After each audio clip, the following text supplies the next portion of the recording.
ইদানিং প্রতিদিন আমার ফোনে একজন কল দিয়ে বলে, চেয়ারম্যান সাহেব সালাম নেন। আমি উত্তরপাড়ার রমজান ব্যাপারীর পোলা কুদ্দুস ব্যাপারী, আপনার শরীর কেমন? আমি প্রচন্ড বিরক্তি নিয়ে প্রতিবারই উত্তর দেই, ভাই এটা আপনাদের চেয়ারম্যান সাহেবের মোবাইল নাম্বার না, এটা অতি সাধারণ আমার মোবাইল নাম্বার। তারপরেও আপনি সালাম দিয়েছেন, আমি সালাম নিয়েছি, এইবার সঠিক নাম্বারে ফোন দেন। কিন্তু আজকের ঘটনা ভিন্ন। যখন সে বলল, চেয়ারম্যান সাহেব আপনার জন্য আমার স্ত্রীর রসের দুধ পুলি পিঠা বানাইছে, তার সঙ্গে আরো বানাইছে পুলি পিঠা, বাপা পিঠা, ক্ষীর পুলি, নকশি পিঠা, আপনি কইলেই আমি নিয়ে আসুম। আমার তখন এসব শুনে জিভ দিয়ে জল পড়ছে, আমি আর লোভ সামলাতে পারলাম না। তাই তাকে বললাম, শুন আমার তো ডায়াবেটিক্স, তুই এক কাজ কর, এইসব পিঠা সিলেট শহরে আমার ভাইয়ের বাসায় পাঠিয়ে দে।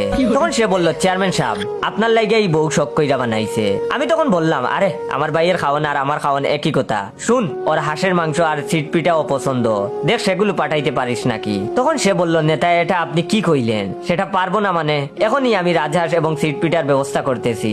আর সে বলল, চেয়ারম্যান সাহেব খালি একটু আমার দিকে নেক নজর রাখেন, চারখাই বাজারের ইজারাটা আমারে দিয়েন। আমি তখন তারে বললাম, এটা কোনো ব্যাপারই না, তুই চিন্তা করিস না, আমি ভাবতেছি বাজারের নাম পরিবর্তন করে তোর নামে বাজার কইরা দিমু, কুদ্দুস ব্যাপারী সিট বাজার।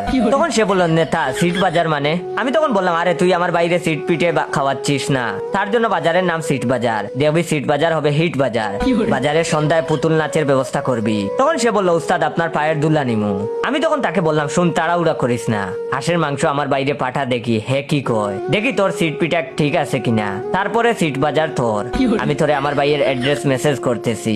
ঠিক তারপরের দিনই আমার বাসায় নানান ধরনের পিঠা আর হাঁসের মাংস, উট সিট পিঠা উপস্থিত। এত খাবার দেখে আমার বউয়ের চক্ষু চরক গাছ, আর বলছে, এগুলো কে পাঠিয়েছে, তোমার কোনো পুরাতন প্রেমিকা পাঠিয়েছে কি? আমি তখন বউকে বললাম, কি যে বলো না, জীবনে তুমি ছাড়া কোনো মেয়ের দিকে চোখ তুলে তাকালামই না, আবার পাঠাবে আমাকে পিঠে, এসব একটা আমার ফ্যান পাঠিয়েছে।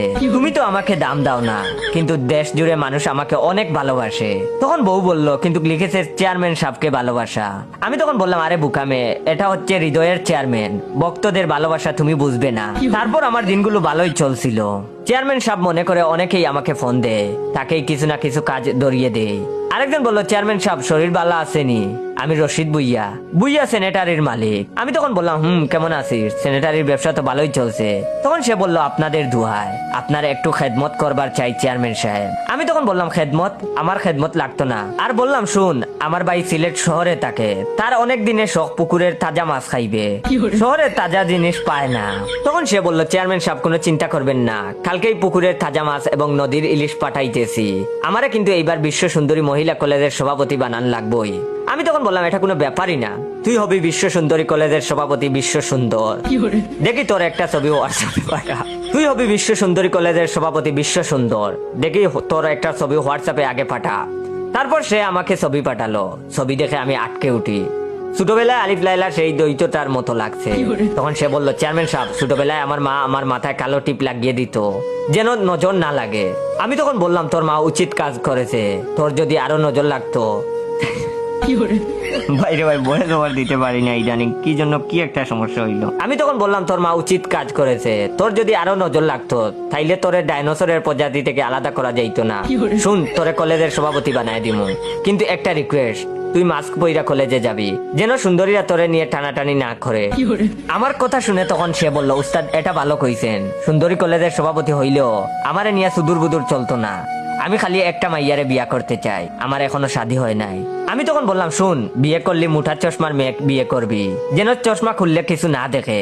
তখন সে বলল, নেতা বুঝলাম না, মুঠার চশমার মেয়ে বিয়ে কইরা কি হবে? আমি তখন বললাম, আরে বুকা, মুঠার চশমার মেয়েরা লক্ষ্মী বউ হয়, শাস্ত্রে আছে, মুঠার চশমার তবং ভালো বউ হবং। তখন সে বলল, নেতার জয় হোক, কিন্তু ঘটনা পেচ খেয়েছে অন্য জায়গায়। এক মহিলা ফোন করে আমাকে জিজ্ঞেস করছে, চেয়ারম্যান সাহেব। আমি তখন বললাম, হ্যাঁ। তখন সে বলল, আমি রুকসানা, কেমন আছেন? আমি তখন বললাম, ভালো আছি, কোন রুকসানা? তখন সে বলল, আরে আমারে বুইলা গেছেন, আমি উত্তরপাড়ার রুকসানা, যারা আপনি দেখতে আসতেন, আমার নাচ দেখা কইতেন, মাধুরীর নাচতেছে, ওই যে আপনার পছন্দের গান, চেলিকে পিছে ক্যা হে, চুনারিকা নিচে ক্যা হে, কুক কুক কুক কুক কুক কুক কুক কুক কুক কুক। আমি তখন বললাম, বাহ বাহ, বেশ বেশ। কুক কুক কুক কুক করতে করতে মুরগি রান্না করে ফেলো রুকসানা। দেখবো তোমার মুরগি রান্নার হাত কেমন। তখন সে বলল, বদের হাড্ডি চেয়ারম্যান, আমি তোর বউটিয়া। আমি আগেই সন্দেহ করছিলাম তুই অন্য নাম্বার দিয়ে রুকসানার লগে চালাস। রুকসানার হাতে মুরগি খাবি। আমার লোকজন আমারে ঠিক তত্ত্বই দিয়েছে। সিলেট শহরে তোর আরেক বউ আছে, যার জন্য তুই পিঠা, হাঁসের মাংস, মাছ পাঠাস। রুকসানা মনে হয় ওই বাসায় থাকে। দাঁড়া, আমি কালকেই শহরে আসতেছি। তোর চুলিকে পিছে কেয়া হে আর চুনারি কে নিচে কেয়া হে বের করতেছি। আমার তখন গলা শুকিয়ে কাট। তখনই বউকে ডাক দিলাম আর বললাম, জামা কাপড় গুছাও। তখন বউ অবাক হয়ে বলল, কেন, কি ব্যাপার, কি হয়েছে? আমি তখন বললাম, আমরা কক্সবাজার কয়েকদিন গিয়ে লুকিয়ে থাকবো। তখন সে বলল, মানে কি? আমি তখন বললাম, আরে মানে হচ্ছে যে এই পৃথিবীতে এত সমস্যা, এত জটিলতা, এত সমস্যাকে দূরে ঠেলে আমরা কিছুদিনের জন্য দ্বীপান্তরিত হব। আমরা হব দুজন, শুধু দুজনের, যেখানে থাকবে না আর কেউ। তখন সে বলল, হঠাৎ কেন? আমি তখন বললাম, তুমি না বললো আমি জীবনে তোমাকে সারপ্রাইজ দেইনি, এই যে এমন সারপ্রাইজ দিয়েছি। এখন তোমার এত প্রশ্ন, তাড়াতাড়ি তৈরি হও, না হয় এর চাইতে বড় সারপ্রাইজ কাল এসে উপস্থিত হবে। No, no, no, no.